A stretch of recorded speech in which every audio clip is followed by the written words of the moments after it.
এমপিওভুক্ত বেসরকারি শিক্ষা প্রতিষ্ঠান জাতীয়করণের দাবি করে অন্তর্বর্তী সরকারকে 1 মাসের আলটিমেটাম দিয়েছেন আন্দোলনরত শিক্ষকরা।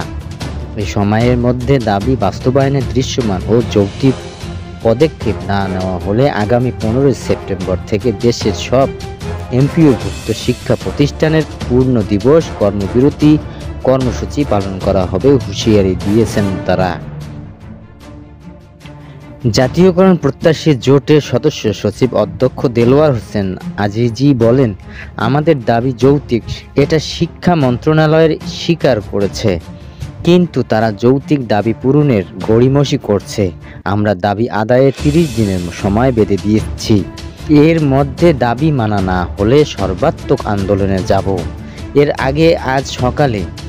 আগে আজ সকালে জাতীয় প্রেস ক্লাবের সামনে মহাসমাবেশ করেন এমপিওভুক্ত শিক্ষকরা। এই কর্মসূচিতে সারা দেশের শিক্ষক কর্মচারীরা অংশ নেন। এতে ওই এলাকার যান চলাচল ব্যাহত হওয়ার ভোগান্তিতে পড়েছেন এই পথে চলাচলকারী জনসাধারণ। সমাবেশের কারণে পল্টন থেকে হাইকোর্ট এবং শাহবাগ অভিমুখী সড়কে যান চলাচল বন্ধ হয়ে যায়। বিপরীত দিকে যানবাহন চলাচল ধীর গতিতে।